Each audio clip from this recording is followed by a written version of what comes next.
మన దగ్గర నుంచి ఎన్నో మేలులు ఉపకారం పొందుకున్న వ్యక్తి, అది దేవుని నమ్ముకున్న వ్యక్తే, దేవుని సన్నిధికి వెళ్ళే వ్యక్తే.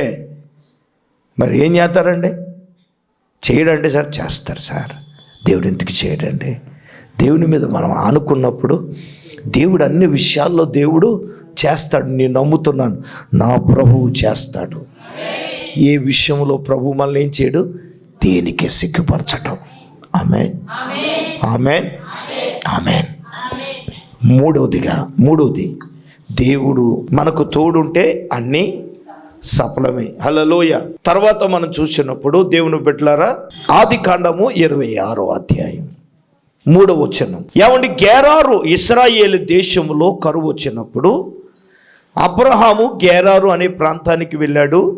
అలాగే ఇస్సాకు కాలంలో కూడా కరువు వచ్చినప్పుడు అతడు కూడా ఎక్కడికి వెళ్ళాడండి? గెరారు వెళ్ళాడు. ఇప్పుడు దేవుడు అంటాడు, ఈ దేశమందు పరవాసమయుండు. 4వదిగా నేను నీకు తోడయుండి నిన్ను నేనేం చేస్తాను. 4వదిగా దేవుడు మనకు తోడుగా ఉంటే మనకేం కలుగుతుంది? దేవుడు తోడై ఉంటే ఆశీర్వాదం కలుగుతుంది. ఏం కలుగుతుందండి? ఆశీర్వాదం కలుగుతుంది. ఇస్సాకు, నీవు ఈ ఊళ్ళో పరవాసిగానే ఉన్నావు, కానీ నీకు నేను ఎలాగున్నాను? తోడుగా ఉన్నాను. పరవాసిగా ఉన్నా దేవుడు నీకు తోడుగా ఉంటే, ఇదిగో నేను నీకు తోడుగా ఉన్నానయ్యా, నేను నిన్నేం చేయబోతున్నాను.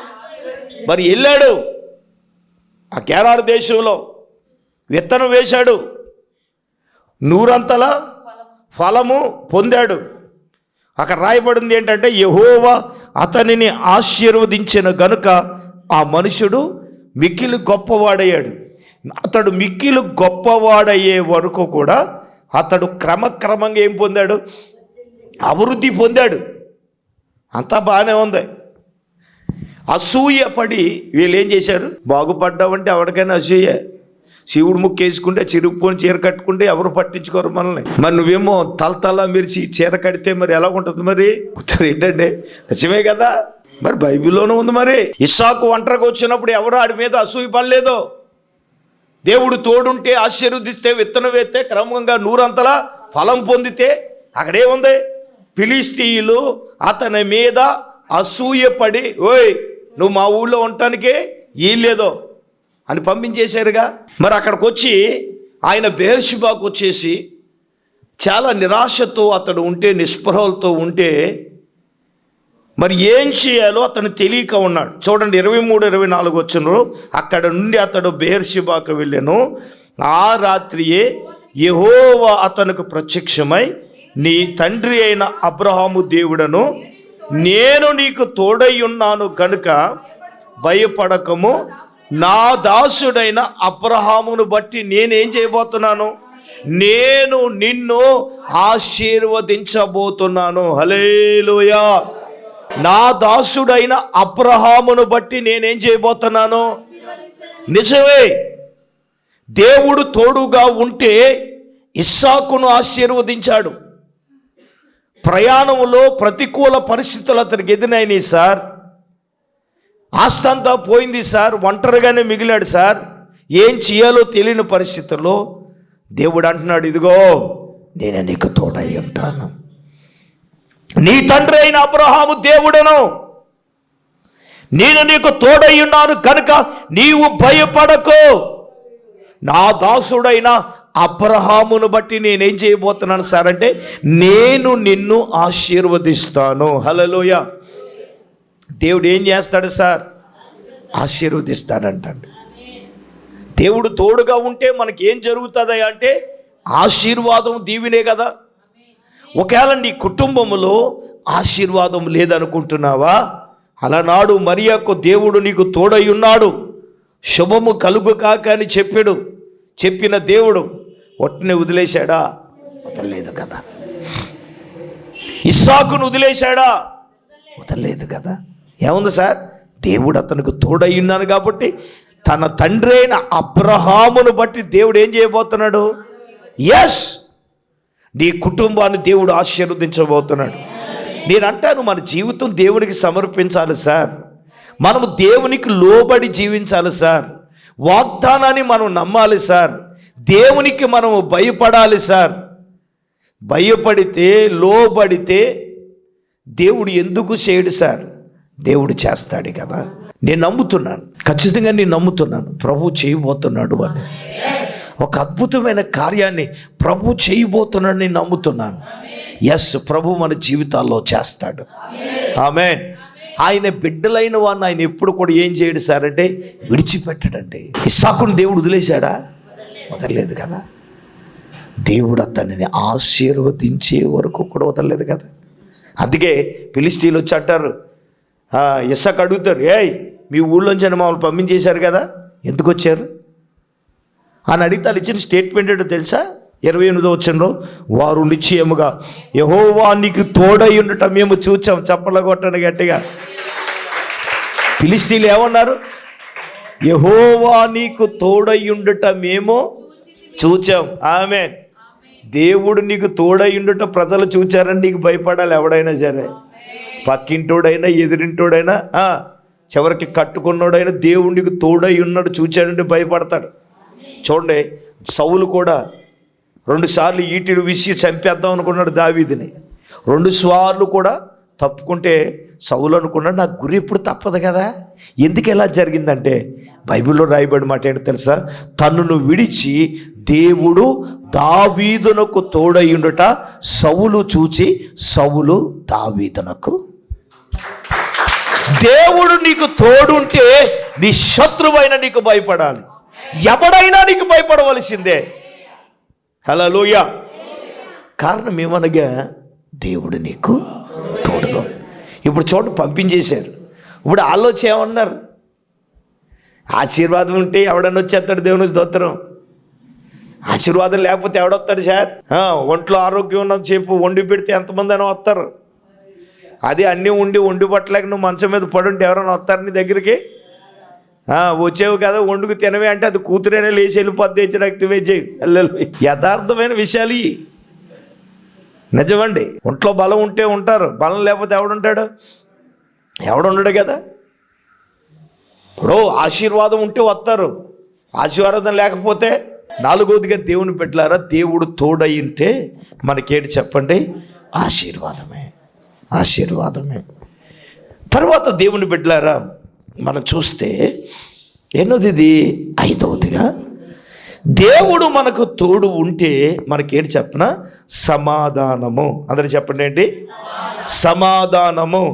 రోమీలకు రాసిన పత్రిక, దానికి ముందుగా అపోస్తలుడైన పౌలు తెస్సలోనికి రాసిన 2వ పత్రిక 3వ అధ్యాయం 16వ వచనం చదవండి. 2వ తెస్సలోనికి రాసిన పత్రిక, సమాధానకర్తయగు ప్రభువు తానే ఎల్లప్పుడును. ఆమేన్, ఆమేన్, హల్లెలూయా. ప్రభువు తోడుగా ఉన్నాడు గనక మనకేంటి చెప్పండి? సమాధానము. అందరూ చెప్పండి ఏంటి?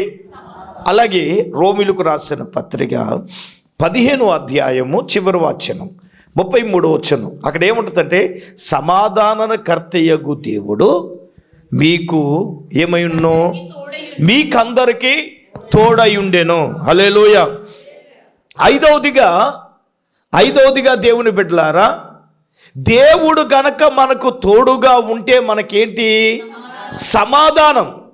ఈరోజు మన కుటుంబాల్లో సమాధానము లేదు అంటే ఉన్న రోగాలను బట్టి సమాధానము లేదు, అప్పులను బట్టి సమాధానము లేదు, పాపమును బట్టి ఏమీ లేదు.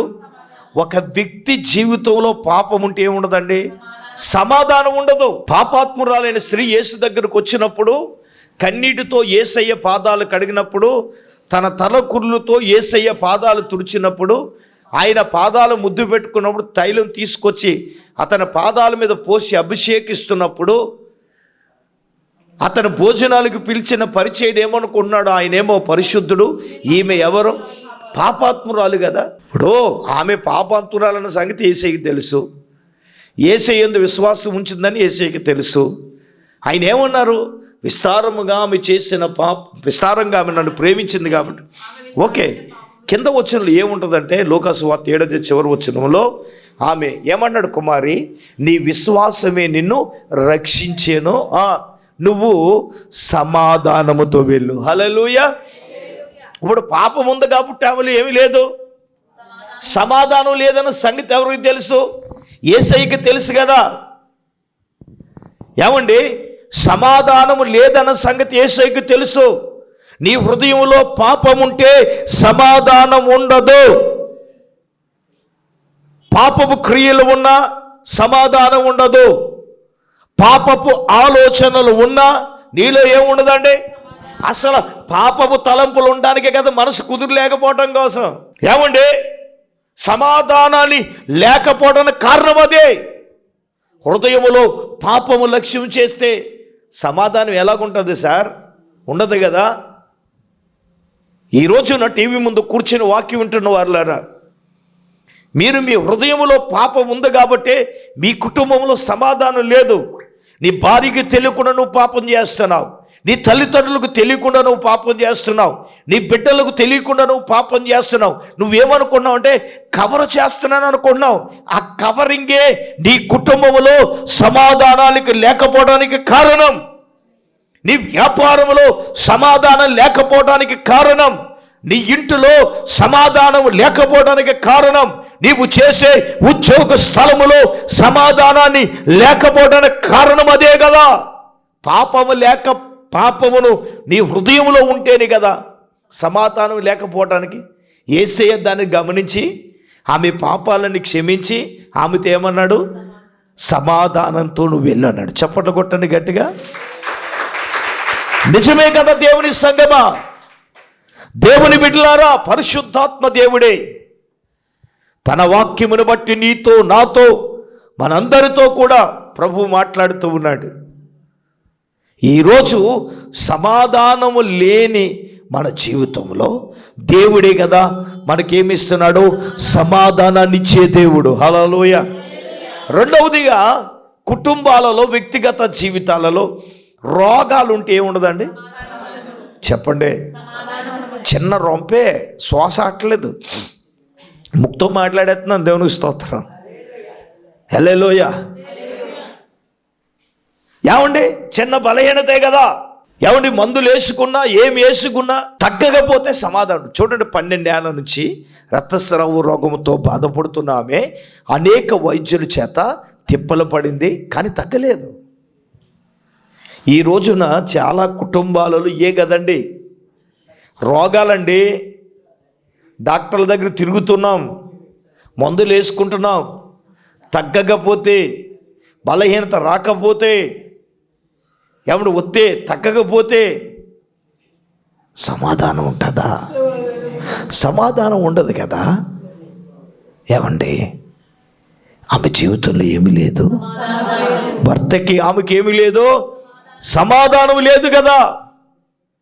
పిల్లలకు ఆమెకి ఏముంది? సమాధానం లేదు. ఎందుకో తెలుసా? రక్తస్రావం ఉన్న వ్యక్తి అట పాలెము వెలపలు ఉండాలి కానీ ఇంట్లో ఉండకూడదు. ఒక ఆయన అన్నారు, 12 సంవత్సరాలు ఆమె బయటే ఉందట. ఎలాగుంటుంది సార్?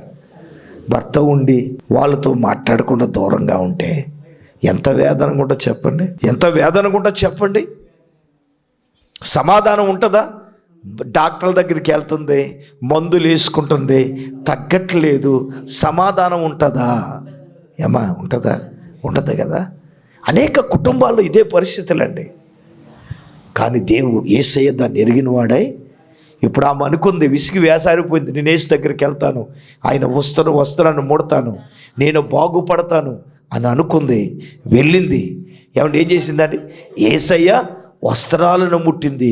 ఏమైందండి? బాగుపడింది. చప్పట్లు కొడదామా? గట్టిగా కొడదామా? హల్లెలూయా. చెప్పండి గట్టిగా, హల్లెలూయా.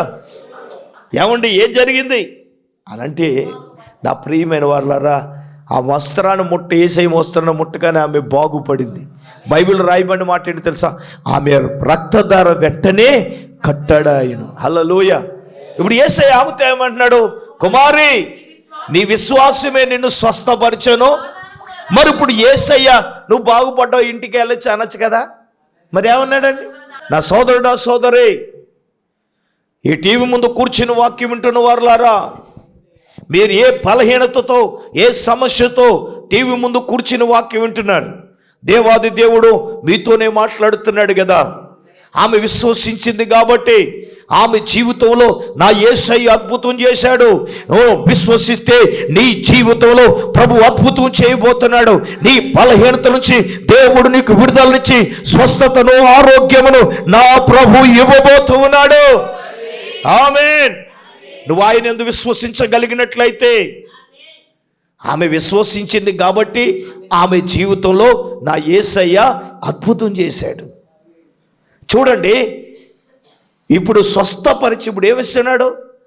సమాధానముతో వెళ్ళు. చప్పట్లు కొడదామా? ఎస్, నా దేవుడు సమాధానాన్నిచ్చే దేవుడు అండి. ప్రభు తోడుంటే మనకేంటి చెప్పండి? సమాధానం కదా. అందుకే అన్నారు, సర్వోన్నతమైన స్థలములలో దేవునికి మహిమయు ఆయనకిష్టులైన మనుషులకు ఏంటంట? భూమి మీద సమాధానము. ఎవరికి సమాధానం? ఆయనకిష్టులైన మనుషులు. అందరూ చెప్పండి ఏంటి? ఆయనకంటే ఎవరికి ఇష్టలు? దేవునికి ఇష్టలైన మనుషులకు. దేవునికి ఇష్టలుగా బ్రతకాలి సార్. దేవునికి ఇష్టలుగా మనం జీవించాలి సార్. దేవుని యందు విశ్వసించాలి సార్. అలాగ ఉంటేనే కదా మన జీవితంలో ఏమిస్తాడండి? సమాధానం ఇచ్చేది. నిజమైన సమాధానాన్ని, నిజమైన సంతోషాన్ని దేవుని బిడ్డలారా మన జీవితాల్లో మనం పొందుకోగలము. దేవునికి స్తోత్రం. ఆరోదిగా దేవుని బిడ్డలారా, ఆరోదిగా ద్వితీయోపదేశకాండం 2వ అధ్యాయం, దయచేసి 7వ వాక్యాన్ని చూద్దాం. ద్వితీయోపదేశకాండం.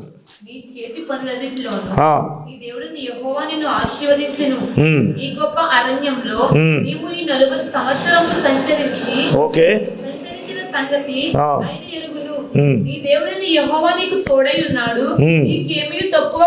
అది అది ఏంటి చెప్పండి? మాట చెప్తారా? నీ దేవుడని యెహోవా. అందరు చెప్పండి, నీ దేవుడని యెహోవా నీకు తోడై ఉన్నాడు, నీకేమీ తక్కువ కాదు. బైబిల్ గ్రంథంలో 2 చోట్ల మాత్రమే నీకు తక్కువ కాదు అని ఉంది. ఎప్పుడు తెలుసా?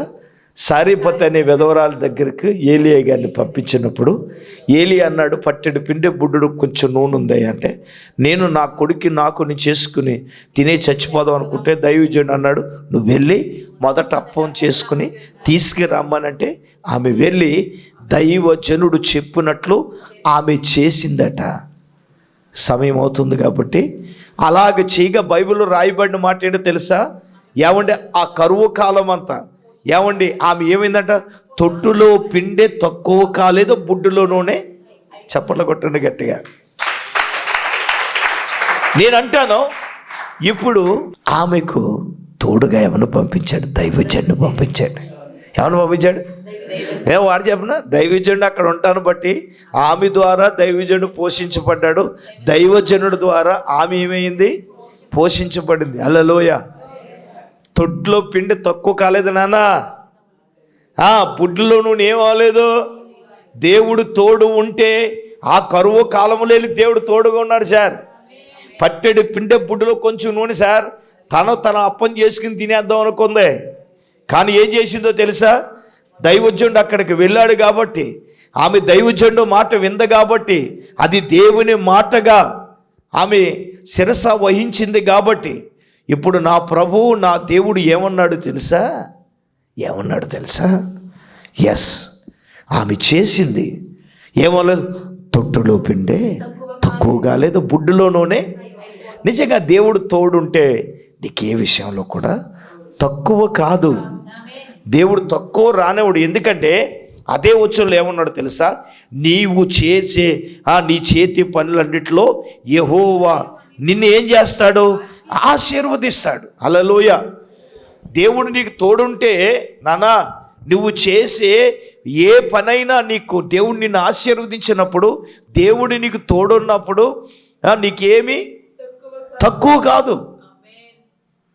దేవుడు ఏది కూడా తక్కువ నీకు రానివ్వడు, తక్కువ నీకు చెయ్యనివ్వడు. ఎస్, నేను నమ్ముతున్నాను దేవుడు మనకు తోడున్నాడు కాబట్టి ఏ విషయంలో కూడా దేవుడు తక్కువ రానివ్వలేదు, రానివ్వడు కూడా.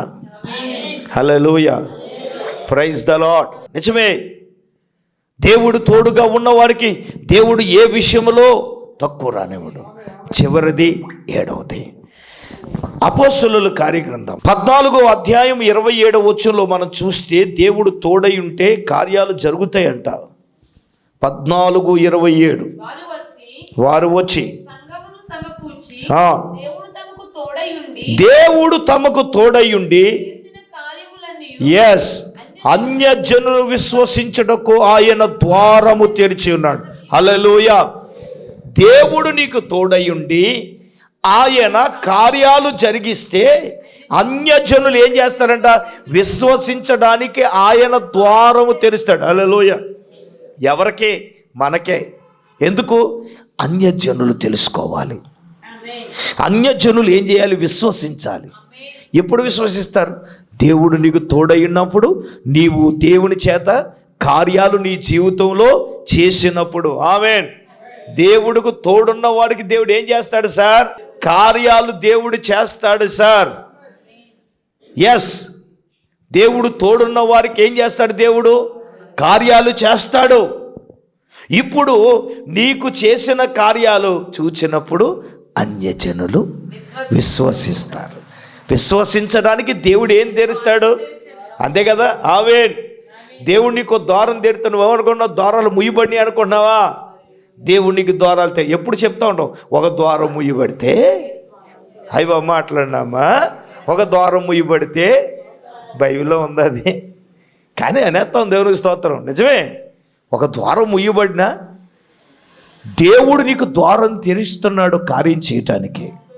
దేవుడు తోడుగా ఉన్నాడు కాబట్టి దేవుడు నీ వ్యక్తిగత జీవితంలో, నీ ఆత్మీయమైన జీవితంలో నా దేవుడు కార్యము చేయబోతున్నాడు. ఆమేన్. అసలు క్రిస్మస్ ఏంటో తెలుసా? అన్యజనులు నిన్ను చూసి విశ్వసించడమే. నీ జీవితంలో కార్యం చెయ్యాలంటే, దేవుడు నీకు తోడుగా ఉండాలంటే, దేవుడికి అనుగుణంగా మనం జీవించాలి సార్. పరిశుద్ధత కలిగి ఉండాలి సార్. నీతిగా ఉండాలి సార్. యథార్థంగా ఉండాలి సార్. దేవుని యందు ఆ దేవుని మీద ఆశ్రయించాలి సార్. ఏమండి, పనికిరాని అన్ని నీలో పెట్టేసుకుని దేవునికి ఎలా తోడుకుంటాడు? ఎన్నో ఆలోచనలు పెట్టేసుకుని. దేవుడు నీతో ఉండాలంటే దేవుని ఆలోచన చేత నువ్వు నింపబడాలి. దేవుని ఉద్దేశాల చేత నింపబడాలి. దేవుని చిత్తము నెరవేర్చే వారంగా మనం ఉండాలి. అప్పుడే కదా దేవుడు తోడుగా ఉంటాడు. దేవుడు ఎలా తోడుగా ఉంటాడు? దేవుడు ఎలాగ ఉండమంటే నువ్వు అలాగ ఉండినప్పుడే కదా దేవుడు నీకు తోడుగా ఉండేది. దేవుడు ఉంటేనే కదా కార్యాలు జరిగేది. కార్యాలు జరిగితేనే కదా అన్యజనులు విశ్వసించేది. అందుకే దేవుడట ఆయన ద్వారమును తెరిచాడు. హల్లెలూయా. చెప్పండి గట్టిగా, హల్లెలూయా. తెరిచిన సంగతి మీరు ఏం చేస్తారు? వివరిస్తారు. ఆమేన్. నా దేవుడు నాకు నేను ఎంతోమందికి చెప్తాను, నా దేవుడు తోడుగా ఉన్నాడు కాబట్టి నన్ను ఈ భయంకరమైన కరోనా నుంచి, ఈ భయంకరమైన పరిస్థితుల నుంచి నా దేవుడు వివరించాడు అని నేను ధైర్యంగా అనేక మందికి నేను చెప్పగలను. నా దేవుడు నన్ను పోషిస్తున్నాడు. నా దేవుడు నన్ను నడిపిస్తున్నాడు. ఏ విషయంలో, దేని విషయంలో కూడా, ఎక్కడ కూడా ఏ ఇబ్బంది లేకుండా నా ప్రభువే నన్ను నడిపించుచున్నాడు అని నేను అనేక మందికి చెప్పగలుగుతున్నాను. కారణం ఏంటో తెలుసా? అన్యజనులు విశ్వసించినట్లు దేవుడు నీకు తోడైండి నీ జీవితంలో కార్యం చేయబోతున్నాడు. ఆమేన్. దేవుడు తోడుగా ఉండాలని దేవునికి అనుగుణ్యంగా జీవించు. ఏమంటే దేవునికి పరిశుద్ధంగా మనం జీవించు. మోకరించండి, కళ్ళు మూసుకొనండి. దైవజనురాలు మన ప్రార్థనలో నడిపిస్తాడు. నిజమైన ఆయన 7 విషయాలు మాతో మాట్లాడావు. ఒకటి, దేవుడు తోడుంటే మేము కాపుదల కలుగుతుందని. దేవుడు మాకు తోడుంటే మేలు జరుగుతుందని. దేవుడు మాకు తోడుంటే మేము ఏం చేసినా సఫలమవుతుందని. దేవుడు మాకు తోడుంటే మాకు ఆశీర్వాదం అని. దేవుడు మాకు తోడుంటే మాకు సమాధానం అని. దేవుడు మాకు తోడుంటే గొప్ప కార్యాలు చేస్తారని. దేవా, ఏమీ తక్కువ కాదని కానీ మాతో మాట్లాడావు అయ్యా. మాట్లాడదు. ప్రార్థన చేసుకుందాం.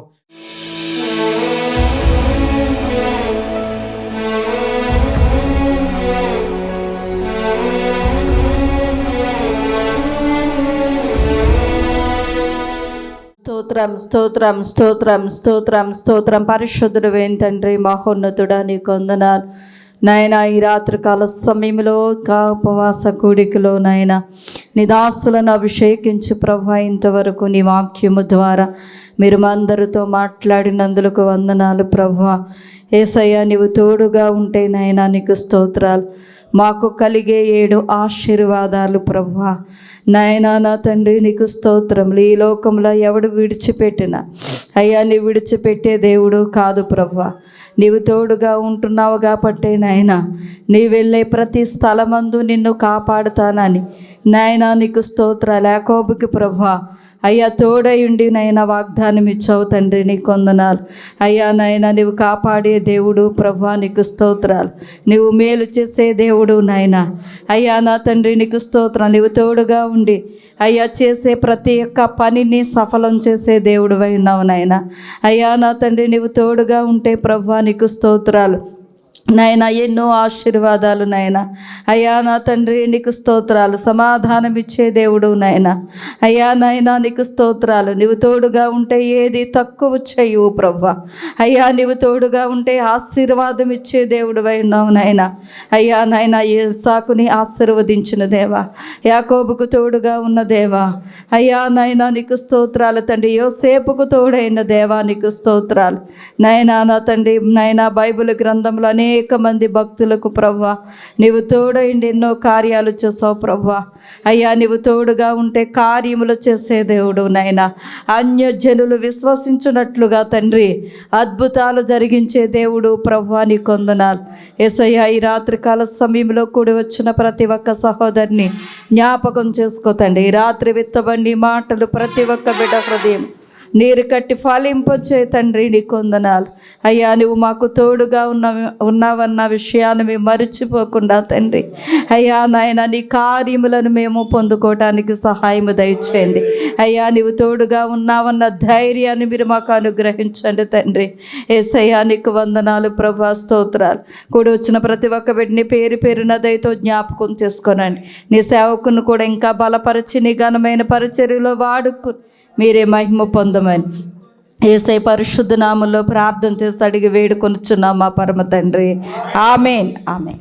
మన పరమ తండ్రి అయిన దేవుని ప్రేమ, మన ప్రభువును రక్షకుడైన యేసుక్రీస్తు ప్రభుల వారి యొక్క దివ్యమైన కృప, పరిశుద్ధాత్మ దేవుని యొక్క అన్యోన్య సహవాసం ప్రభు బిడ్డలారా ఇక్కడ కూడినలకు వాక్యమైన బిడ్డలకు ఇప్పుడు ఎల్లప్పుడు ప్రభుత్వపంతలప్పుడు సదాకాలము తోడైనుగాక.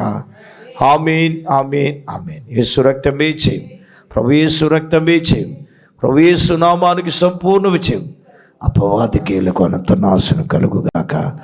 ఆమేన్ ఆమేన్ ఆమేన్ ఆమేన్. అందరికీ వందనాలు.